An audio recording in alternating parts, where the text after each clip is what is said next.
Evangelho como me foi revelado por Maria Valtorta. Capítulo 448. Reunião de barcas sobre o lago e parábola sugerida por Simão Pedro. Valtorta descreve a visão do dia 24 de junho de 1946. Para onde, mestre? Pergunta Pedro, que já terminou as manobras e os preparativos para a navegação. E está com sua barca já à frente da pequena flotilha de barcas carregadas de passageiros dispostos a acompanhar o mestre. Para Magdala, eu prometi a Maria de Lázaro. Está bem, responde Pedro. Move o timão do navio de modo que ele tome a direção exata e sai bordejando. Joana, que está na barca com o mestre, a Virgem Maria e Maria de Cleofas, além de Margisian, Mateus, Tiago de Alfeu e um que não conheço, diz acenando para as muitas barcas que estão sobre o lago naquela tarde serena de verão, que faz esmaecer os fogos, o fogo do pôr do sol, transformando-o em cascatas de véus violáceos, como se do céu estivessem chovendo chuvas de ametistas ou cachos de glicínias floridas. Talvez entre as barcas estejam também as barcas das romanas. É um dos divertimentos prediletos delas simular uma pesca nestas horas calmas da tarde. Haverá mais de ao meio-dia. Observa um homem que eu não conheço. Oh, não, Benjamin. Elas têm barcas velozes e barqueiros experientes. Chegam até cá em cima. Aquilo que vão fazer? Resmunga Pedro e continua a resmungar por dentro de sua barba, em sua intransigência de pescador, que encara a navegação e a pesca como uma profissão e não como um passatempo, quase como uma religião. Toda regulada por leis severas e úteis, e lhe parece até uma profanação o modo como a tratam abusivamente. Com seus incensos, flores, perfumes e outras coisas demoníacas, eles corrompem as águas. Com seus ruídos e seus gritos e com seu falatório perturbam os peixes. Com suas tochas fumacentas os espantam. E com suas redes malditas jogadas sem necessário cuidado, estragam os lugares profundos e das desovas dos peixes. Isso deveria ser-lhes proibido. O mar da Galileia, dos galileus e dos pescadores associados, não das prostitutas e dos seus companheiros.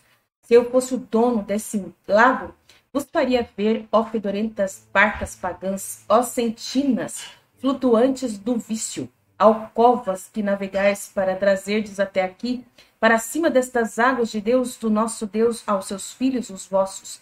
Mas olha, mas olhai, eles se dirigem agora justamente para nós.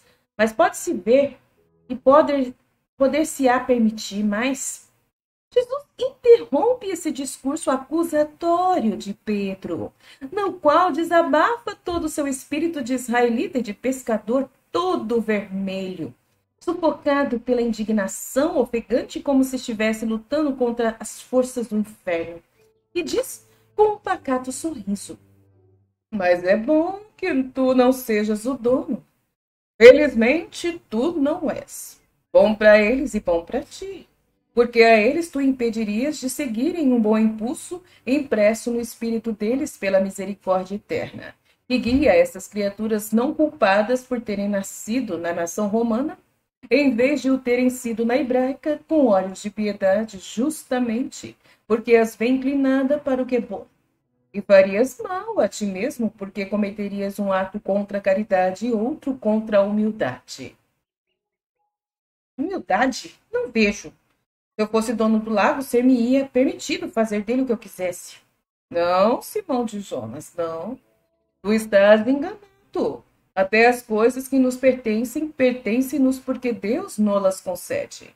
E assim é, porque mesmo que as possuamos por um tempo limitado, é preciso pensar sempre que um só é o que possui tudo, e sem limitação, nem quanto ao tempo, nem quanto à medida. Um só é o dono. Os homens, Eles não são mais do que administradores de algumas migalhas da grande criação. Mas o dono é ele, o meu pai e o teu pai, e pai de todos os viventes. Além disso, ele é Deus, por isso, perfeitíssimo em todos os seus pensamentos e ações, pois bem, se Deus olha com benignidade para o movimento desses corações pagãos, que se dirigem para a verdade, não só olha, mas também favorece esse movimento, imprimindo-lhe uma velocidade sempre maior, dirigida para o bem. Não te parece que tu, homem, querendo impedi-los de o fazer, no fundo estás querendo impedir a Deus de realizar uma ação? E quando é que se impede uma coisa? Quando se julga que não é boa. Portanto, tu estarias pensando assim do teu Deus, que ele está fazendo uma coisa não boa. Pois bem, se julgar os irmãos já não é uma coisa boa, porque cada homem tem os seus defeitos. Tem uma faculdade de conhecer e julgar tão limitada que 7 vezes em 10 erra em seu julgamento. Então, uma coisa completamente malvada será o julgar a Deus em suas boas ações. Simão, Simão, Lúcifer, quis julgar a Deus em um dos seus pensamentos. Disse que ele estava errado, quis colocar-se no lugar de Deus, julgando-se mais justo do que ele. Tu sabes, Simão, o que foi que Lúcifer conseguiu? E tu sabes que toda a dor que nós sofremos veio daquela soberba. Tem razão, mestre, eu sou um grande infeliz. Perdoa-me, mestre. E Pedro, sempre impulsivo, larga a barra do timão para ir precipitar-se aos pés de Jesus, enquanto a barca subitamente entrega a si mesma justamente no ponto da maior correnteza. Desvia assustadoramente por entre os brados de Maria de Cleofas e de Joana e os gritos dos que vão na leve barca gêmea, que estão vendo como vem em cima da barca deles a barca de Pedro.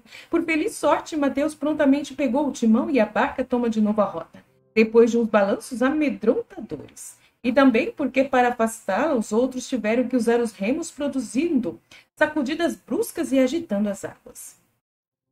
Que é isto, Simão? Uma vez tu insultaste os romanos, dizendo que eles eram os navegantes de brinquedo, porque vinham em cima de nós, agora és tu que fez feia figura. E logo diante da vista deles, olha como estão todos de pé nas barcas a olhar. Ataca Iscariotes, mostrando as barcas romanas que já estão bem perto, sobre o espelho d'água, à frente de Magdala, permitindo ver, ainda que os véus roxos da tarde se tenham tornado cada vez mais escuros e amortecendo a luz. Perdeste também o cesto de vime e um baldezinho. Simão, queres que procuremos pescá-los com ganchos? Diz Tiago de Zebedeu, lá de uma outra barca que já está perto, porque depois do incidente todos foram agrupar-se ao redor da barca de Pedro. Mas como foi que fizeste que isto não te suceda nunca mais? Exclama André, falando de uma outra barca. Pedro vai respondendo a todos enquanto os outros vão falando quase ao mesmo tempo. Eles viram, não importa. Tomara que eles tenham visto também o meu coração. E bem, isto não deve dizer, Pedro. Bem, isto não deves dizer, Pedro. Mas tu ficas sabendo que não me fazes mal. Não se trata de uma manobra mal feita, mas de uma coisa que aconteceu por uma causa boa e que me pode humilhar. Não te preocupes, Tiago, são coisas velhas que vão para o fundo. Talvez eu pudesse jogar atrás delas o velho homem que em mim ainda existe. Eu quereria perder tudo, até a barca, para ser exatamente como o mestre quer. O que foi que eu fiz? Eu me mostrei a mim mesmo, a minha soberba, que quer ensinar até a Deus nas coisas do espírito. Eu que sou ignorante até nas coisas da barca. Para mim foi bom. Eu me tornei uma parábola para mim mesmo. Mestre, não é verdade? Jesus sorri concordando.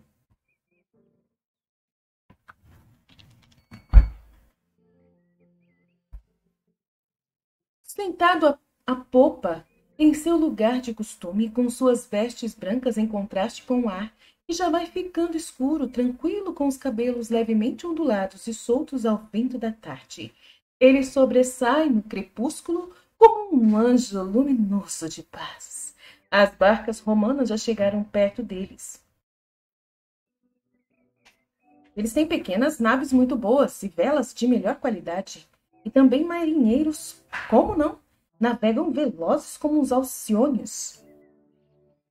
Sabem aproveitar-se de cada rajada de vento e de todas as canalizações das correntezas. São quase todos escravos vindos de Creta ou do Nilo, os remadores, explica Joana. Mas há muitos também da Itália. Eles transpõem Sila e Cábides, e basta isso para serem ótimos, confessa o desconhecido chamado Benjamim. Para onde vamos, senhor? Para Magdala? Ou então, olha lá, os de Magdala já estão vindo a nós. De fato, todas as pequenas barcas desse lugar se apressam para deixar a praia e o pequeno porto sobrecarregadas de gente. De um modo perigoso a tal ponto que estão com o bordo a nível d'água. Se dirigem com dificuldade para as barcas de Cafarnaum. Não, paremos ao largo, à frente da cidade. Eu falarei da barca. Mas é que aqueles imprudentes querem se afogar. Olha só, mestre. É verdade que o lago está tranquilo como uma lâmina de prata, mas a água é sempre água. E o peso é peso, e eles parecem pensar que estão pisando na terra e que não estão sobre a água. Dá uma ordem para que vão para trás, eles vão se afogar. Homem de pouca fé, não te lembras de que enquanto acreditaste no meu convite, tu caminhaste sobre as águas como se fosse um terreno sólido? Eles têm fé, e por isso, contra as leis do equilíbrio entre o peso e a densidade, as águas sustentarão aquelas barcas, que estão cheias demais.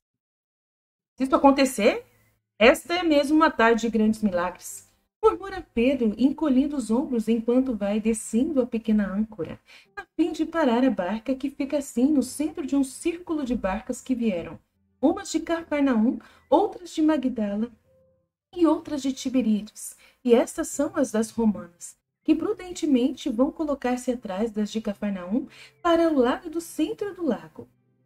Os rostos parecem estranhos. Jesus fica de costas viradas para elas.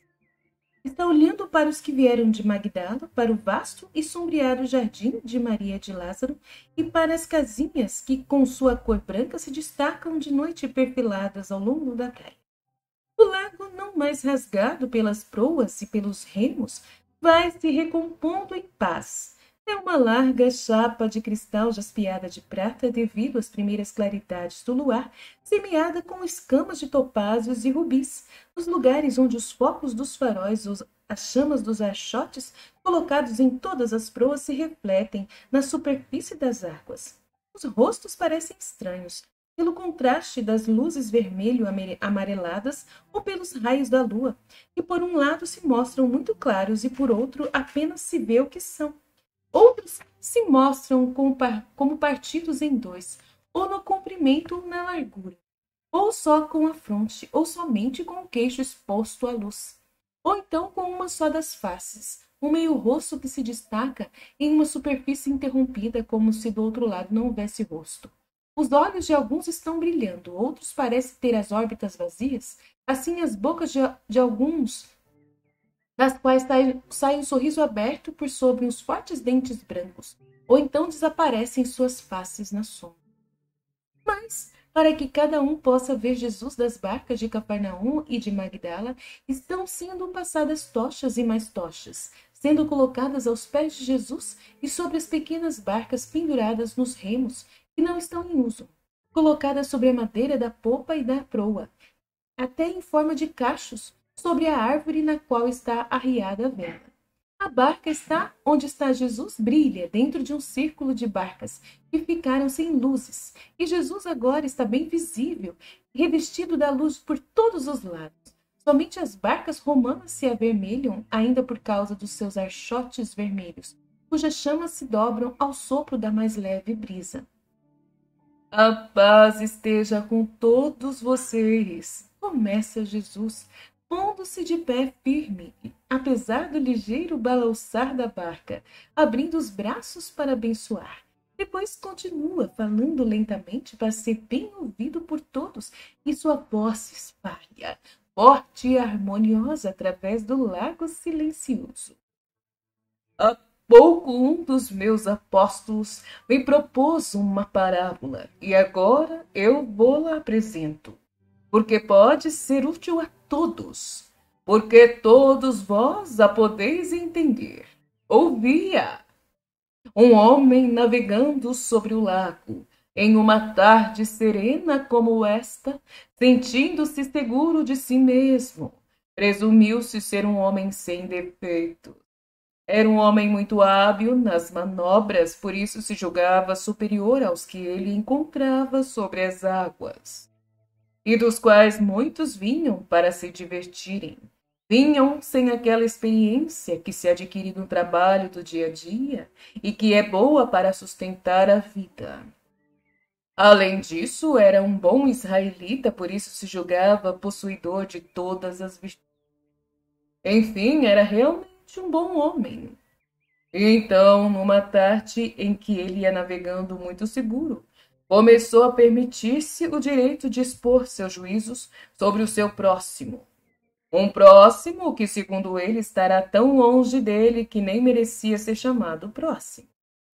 Entre eles não havia nenhum liame de nacionalidade, nem de ofício, nem de fé, que unisse aquele próximo e, portanto, ele, sem nenhum obstáculo contra a solidariedade nacional, religiosa ou profissional, zombava dele tranquilamente, até severamente se lamentava por não ser dono daquele lugar, porque se o fosse, teria expulsado aquele próximo daquele lugar.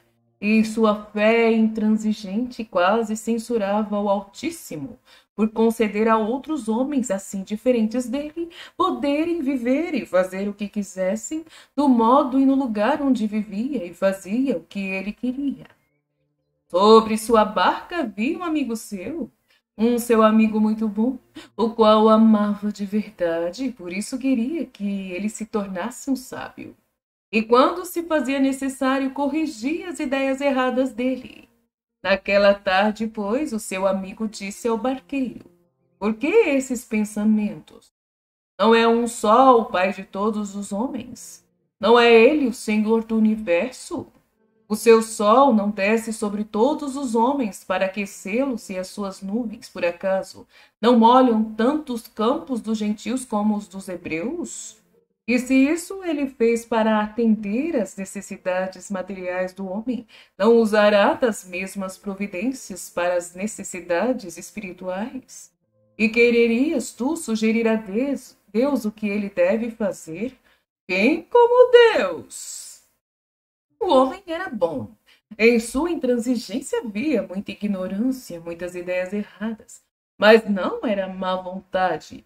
Não tinha intenção de ofender a Deus, pelo contrário, até que havia nele a intenção de defender os direitos de Deus. Ouvindo aquelas palavras, ele se jogou aos pés do sábio e lhe pediu perdão por ter falado como um estulto. Mas tão impetuosamente ele fez esse pedido que por pouco não causou um acidente, quase fazendo ir para o fundo a barca e os que estavam nela, porque naquele forte desejo de pedir perdão, não cuidou mais do timão nem da vela, nem se lembrou da correnteza das águas. Por isso, depois do primeiro erro por mau juízo, cometeu um segundo erro de manobra mal feita, e provou a si mesmo que não só era um fraco juiz, mas também um inábil marinheiro. Esta é a parábola. Agora ouvi, achais que aquele homem será perdoado por Deus ou não? Lembrai-vos de que ele havia pecado contra Deus e contra o próximo, julgando as ações de ambos, e por pouco se tornava homicida por matar seus companheiros. Meditai e respondei. Jesus cruza os braços, corre o olhar sobre todas as barcas e até as mais distantes, que são as romanas, porque ele mostrou uma fileira de rostos atentos das patrícias até os remadores que aparecem às margens. As pessoas do povo conversam e trocam pareceres. Ouve-se um sussurro muito fraco de vozes que se fundem com o bater das ondas sobre o casco. O julgamento é difícil, mas a maior parte acha que o homem não será perdoado porque pecou. Não, ainda que seja só pelo primeiro pecado, não deverá ser perdoado. Jesus ouve crescer o sussurro dos que assim pensam, sorri olhando com seus belíssimos olhos, que estavam luminosos naquela noite, como duas safiras expostas à luz do luar, pois ele está cada vez mais belo e claro, a tal ponto que muitos estão pensando em apagar suas tochas e faróis para ficarem só com a luz fosforescente da lua para iluminar. Apagas estas também, Simão. Elas são umas miseráveis centelhas em comparação com as estrelas, por baixo deste céu cheio de astros e planetas. E Jesus a Pedro, que está suspenso ao ouvir o juízo da multidão. Jesus acaricia o seu apóstolo enquanto este se move para ir tirar as lâmpadas e lhe pergunta em voz baixa: por que aqueles olhares espantados? Porque desta vez tu me fazes ser julgado pelo povo. Oh, por que tens medo disso? Porque eles são como eu, injustos. Mas Deus é quem julga, Simão. Sim, mas tu ainda não me perdoaste? Ficas esperando o julgamento deles para fazê-lo? Tens razão, mestre, eu sou incorrigível. Mas por que para o teu pobre Simão este juízo de Deus? Jesus lhe põe a mão sobre o ombro. Faz isso com facilidade, porque Pedro está na parte de baixo da barca e Jesus está de pé sobre a madeira da popa, e por isso bem mais alto do que Pedro, e sorri. Mas não lhe responde, em vez disso pergunta ao povo. E então, falai alto, barca por barca. Ai, pobre Pedro, se Deus tivesse julgado, segundo o parecer dos presentes, o teria condenado. Menos 3 barcas, todas as outras, incluindo a dos apóstolos, o condenam. As romanas não se pronunciam e não são interrogadas, mas é visível que elas também o julgam condenável, porque de uma barca para outra são 3 barcas, elas fazem o sinal com o polegar para baixo. Pedro levanta seus olhares bovinos assustado para o rosto de Jesus e encontra um olhar ainda mais doce que vem daqueles olhos de safira com uma paz. Como uma paz, vê inclinar-se para ele o rosto brilhando de amor e se sente puxado para o lado de Jesus de tal modo que sua cabeça cinzentada está sobre o lado de Jesus, enquanto o braço do mestre o aperta, abraçando-o pelas costas. Assim julga o homem, mas assim não julga Deus, ó meus filhos. Vós dizeis que não terá sido perdoado. Eu digo, o Senhor não vê nele nem o que ser perdoado. Porque todo perdão supõe uma culpa, mas neste caso não havia culpa. Não murmureis. Repito, aqui não havia culpa. A culpa, quando é que se forma? Quando existe a vontade de pecar. O conhecimento do que é pecado e a persistência em querer pecar, mesmo depois que se ficou sabendo que aquela ação era pecado. Tudo depende da vontade com que alguém realiza um ato. Seja essa ação virtuosa ou pecaminosa. Até quando alguém faz uma coisa aparentemente boa, mas não sabe que está fazendo um ato bom e pensa que ele é um ato mau, tem culpa, como se estivesse fazendo o ato mau e vice-versa. Pensai, por exemplo, alguém tem um inimigo e sabe que ele está doente. Sabe que por ordem do médico ele não deve beber água fria e nenhum outro líquido. E vai fazer-lhe uma visita, fingindo que o ama. Lá ele o ouve gemer, dizendo, estou com sede. E fingindo ter piedade dele, apressa-se em dar-lhe de beber água gelada do poço, dizendo-lhe, bebe, meu amigo, te amo. Não posso ficar te vendo sofrer assim com todo este ardor. Olha, eu te trouxe de propósito esta água bem fresca, bebe, pois grande recompensa é dada a quem presta assistência aos enfermos e dá de beber ao sedento. E dando-lhe de beber causa a morte dele. Crede vós que aquele ato, que em si mesmo é bom, porque constou de 2 obras de misericórdia, terá sido bom quando foi feito com má intenção? Não é. E ainda, um filho que tenha um pai beberrão, e que para salvá-lo da morte, porque ele bebe continuamente, fecha a adega, ou tira o dinheiro do pai e lhe diz severamente que não vá pelo povoado para beber e arruinar-se. Parece-vos que ele vá contra o 4º mandamento, só porque reprova o que o pai faz. E ele, o filho, tomaria do próprio pai o lugar de chefe da família? Em aparência, o filho faz o pai sofrer, parece culpado, mas na realidade é um bom filho, porque sua intenção é boa, é a de salvar da morte o seu pai. É sempre a intenção que dá valor ao ato. E ainda, o soldado que mata na guerra é homicida? Não, se o seu espírito não consente na mortandade. Ele combate porque é obrigado. O faz com aquele mínimo de humanidade que a dura lei da guerra e de sua condição de soldado lhe impõe. Portanto, aquele homem da barca, que por uma boa vontade de quem crê patriota e pescador, não suportava aqueles que, em sua opinião, eram os profanadores. Não fazia pecado contra o amor ao próximo, mas somente tinha um conceito errado do amor ao próximo. Ele não fazia pecado contra o respeito devido a Deus, porque o seu ressentimento contra Deus provinha de seu bom, mas não equilibrado e luminoso espírito de quem tem fé. Ele não cometia homicídio porque provocava o desbaratamento com uma boa vontade de pedir perdão. Procurai sempre saber distinguir. Deus é misericórdia mais do que intransigência. Deus é bom, Deus é Pai, Deus é amor.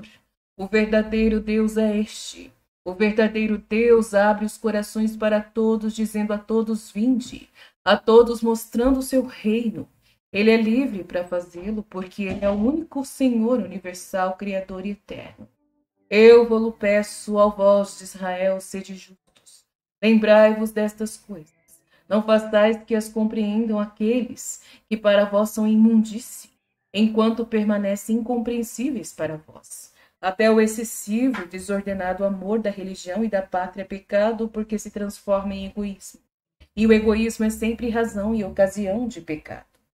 Sim, o egoísmo é pecado, porque semeia no coração uma má vontade que nos torna rebeldes a Deus e aos seus mandamentos. A mente do egoísta não vê mais a Deus claramente nem as suas verdades. A soberba produz uma fumaça no egoísta e ofusca as verdades. Na escuridão, a mente não vê mais a luz pura da verdade como via antes de tornar-se soberba.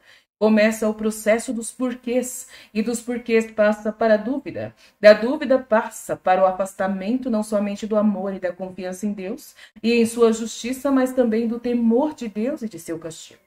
Por causa disso, nasce a facilidade para pecar. E da facilidade de pecar vem a solidão da alma que se afasta de Deus.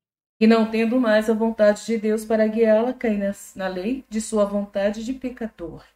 Oh, uma bem rude cadeia a vontade do pecador, pois uma extremidade dela está na mão de Satanás, e a outra extremidade está presa aos pés do homem, como uma bola pesada para segurá-lo ali, como um escravo na lama e todo encurvado nas trevas. Como poderá então o homem não cometer pecados mortais? Poderá deixar de fazê-los? Se ele só tem em si a má vontade? Então, só então é que Deus não perdoa. Mas quando o homem tem boa vontade, realiza atos espontâneos de virtude. Certamente acaba possuindo a verdade, porque a boa vontade conduz sempre a Deus, e Deus, o Pai Santíssimo, se curva amoroso, cheio de piedade, indulgente para ajudar, para abençoar, para perdoar só seus filhos que têm boa vontade. Por isso o homem daquela barca foi amplamente amado, porque não querendo fazer o pecado, não tinha pecado. Ide em paz agora para as vossas casas. As estrelas já tomaram conta do céu, e a lua veste de pureza o mundo. Ide obedientes como as estrelas e tornai-vos puros como a lua. Porque Deus ama os obedientes e os puros de coração e abençoa os que põem em todas as suas ações a boa vontade de amar a Deus e aos irmãos, de trabalhar para a glória de Deus e para a utilidade dos irmãos. A paz esteja convosco. E Jesus torna a abrir os braços, abençoando enquanto o círculo das barcas vai se desfazendo. Cada um toma o seu próprio rumo. Pedro está tão feliz que nem pensa em mover-se. Mateus o sacode. Não tomas providência, Simão? Eu não sou muito capaz.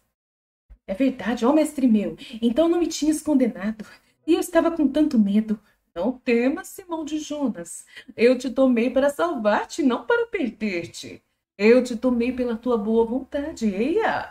Pega o timão, olha a estrela polar e vai com segurança, Simão de Jonas, sempre seguro. Em todas as navegações, Deus, o teu Jesus, estará sempre de pé ao teu lado, sobre a proa da tua barca espiritual. E te compreenderá sempre, Simão de Jonas, estás entendendo sempre. E não terá que perdoar-te, porque poderás cair também como um frágil menino, mas não terás nunca má vontade de cair. Alegra-te, Simão de Jonas. Pedro, fora de si, muito comovido para poder falar, sufocado com o amor, com a mão tremendo um pouco sobre o timão, mas com um rosto onde resplandece a paz, a segurança e o amor, enquanto fica olhando para o seu mestre, que está ao seu lado de pé. lá dentro dos limites da pequena nave, como se fosse um cândido arcanjo. E assim termina essa gloriosíssima visão de uma lição grandiosíssima da vida na divina vontade. E assim termina lindamente. Amém, filho.